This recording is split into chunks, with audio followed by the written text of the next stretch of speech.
Chapter 5 ends with some solution stoichiometry problems where a titration is done, and you've already seen a little bit of this technique in your lab.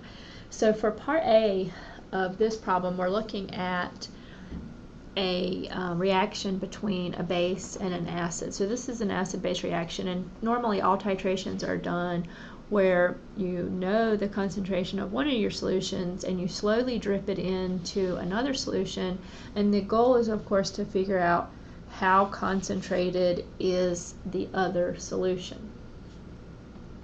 So we need to keep in mind, and by the way, for most of these we don't really care what the products are. What we really care about is how the relationship exists between the two reactants. So we can see that every 1 mole of sulfuric acid reacts with 2 moles of potassium hydroxide.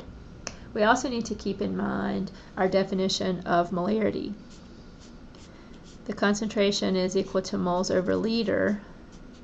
So if we know the molarity and we know the volume, we can cross multiply those, of course, and we can always find moles.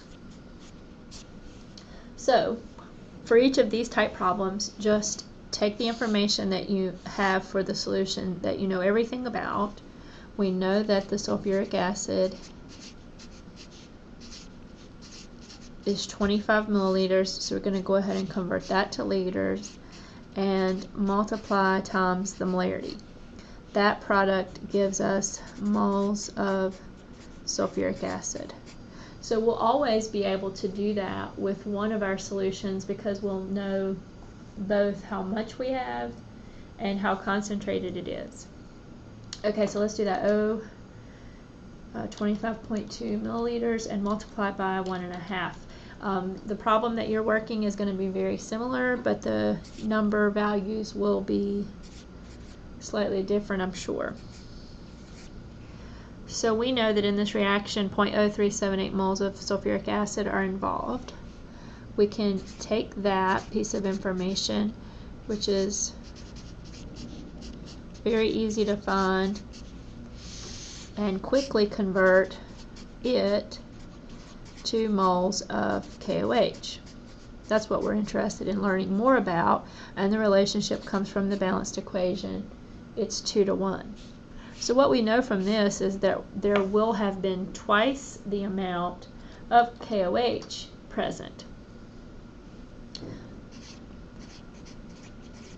0.0756 moles of KOH must have been present.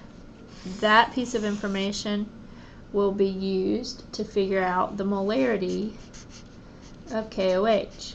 The molarity of KOH will be its mole quantity, which we just found, divided by its volume, which was given to be 70 milliliters. So we'll make that 0.07 liters, and we simply divide those to find the molarity.